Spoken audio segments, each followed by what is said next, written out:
बिरसा मुंडा एक महान स्वतंत्रता सेनानी की कहानी। Welcome to Epic of royalty.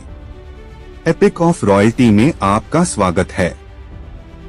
Birsa Munda का जन्म 15 नवंबर झारखंड के उलीहातू गांव, जो उस समय बिहार के अंतर्गत आता था, में हुआ था। वे मुंडा जनजाति के एक साधारण किसान परिवार में पैदा हुए थे। बचपन से ही उन्होंने अपनी संस्कृति और परंपराओं का गहरा ज्ञान प्राप्त किया। उनके जीवन का मुख्य उद्देश्य अपने समुदाय के अधिकारों के लिए संघर्ष करना और समाज में व्याप्त अन्याय के खिलाफ लड़ना था। बिरसा के जीवन में उस समय का सामाजिक और राजनीतिक माहौल महत्वपूर्ण था। तब ब्रिटिश राज के दौरान भारत की जनजातीय जरूरतों को नहीं समझा जा रहा था। गांव में सरकारी अधिकारियों की मनमानी और जमींदारों का उत्पीड़न बढ़ता जा रहा था। इस उत्पीड़न ने बिरसा को एक आंदोलन का नेतृत्व करने के लिए प्रेरित किया। बिरसा मुंडा ने गांव-गांव में जागरूकता फैलानी शुरू की। उन्होंने अपने लोगों को संगठित किया और ब्रिटिश शासन के खिलाफ आवाज उठाई। उन्होंने उलगुलान आंदोलन का आयोजन किया, जिसका अर्थ है महान विद्रोह। इस आंदोलन के दौरान उन्होंने अपने लोगों को यह सिखाया कि वे अपनी पहचान, संस्कृति और जमीन के अधिकारों के लिए खड़े हों। बिरसा ने न केवल बाहरी प्रभावों से लड़ाई लड़ी, बल्कि उन्होंने अपने समुदाय के भीतर हो रहे सामाजिक बुराइयों के खिलाफ भी आवाज उठाई। बिरसा ने अपने अनुयायियों को यह सिखाया कि उन्हें अपनी भूमि का स्वामित्व बचाना होगा।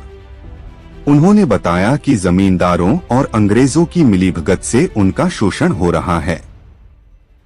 बिरसा ने अपनी धार्मिक समझ को भी अपने आंदोलन में शामिल किया। उन्होंने धरती आबा, धरती के पिता का नाम अपनाया और अपने अनुयायियों से कहा कि उन्हें केवल भगवान की पूजा नहीं करनी चाहिए, बल्कि उनकी मातृभूमि की भी रक्षा करनी चाहिए। उनकी लोकप्रियता तेजी से बढ़ी और उन्होंने कई सफल बगावतें की। उन्होंने अंग्रेजों के खिलाफ एक बड़ा विद्रोह आयोजित किया। हालांकि इस विद्रोह को कुचल दिया गया। बिरसा और उनके अनुयायियों को गिरफ्तार कर लिया गया। सच्चाई यह है कि बिरसा मुंडा का जीवन संघर्ष और बलिदान से भरा हुआ था। उनकी विचारधारा ने भारत के स्वतंत्रता संग्राम को एक नई दिशा दी। बिरसा का योगदान न केवल झारखंड में, बल्कि पूरे देश में महत्वपूर्ण माना जाता है।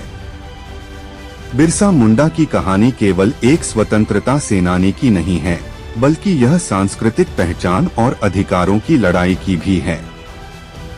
उन्होंने अपने समुदाय को जागरूक किया और उन्हें संगठन की शक्ति का महत्व समझाया।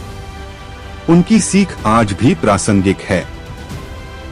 उनकी जयंती 15 नवंबर को हर साल जनजातीय गौरव दिवस के रूप में मनाया जाता है। यह दिन हमें उनके बलिदान और संघर्ष की याद दिलाता है। बिरसा मुंडा के संघर्ष ने यह सिद्ध कर दिया कि एक असली नेता वही होता है जो अपने लोगों के संघर्ष को अपने जीवन का प्रमुख लक्ष्य बनाता है।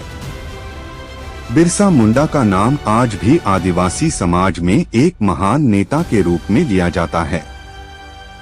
उनका आंदोलन न केवल झारखंड के आदिवासी क्षेत्रों में, बल्कि पूरे भारत में उन सभी के लिए प्रेरणा का स्रोत है जो सामाजिक और राजनीतिक अन्याय के खिलाफ खड़े होने का साहस रखते हैं। बिरसा मुंडा का जीवन हमें यह सिखाता है कि संघर्ष और साहस से किसी भी अन्याय का सामना किया जा सकता है। उनके अद्भुत कार्यों ने यह भी स्पष्ट कर दिया कि व्यक्ति की सोच और साहस ही उसे महान बनाता है। उनकी विरासत आज भी जीवित है और आने वाली पीढ़ियों को प्रेरित करती रहेगी। बिरसा मुंडा की कहानी हमें यह संदेश देती है कि हमें अपने अधिकारों के लिए हमेशा लड़ा चाहिए और समाज में व्याप्त अन्याय के खिलाफ एकजुट होकर खड़ा होना चाहिए। उनके योगदान को कभी भुलाया नहीं जा सकता और उनकी स्मृति सदैव हमारे दिलों में बसी रहेगी।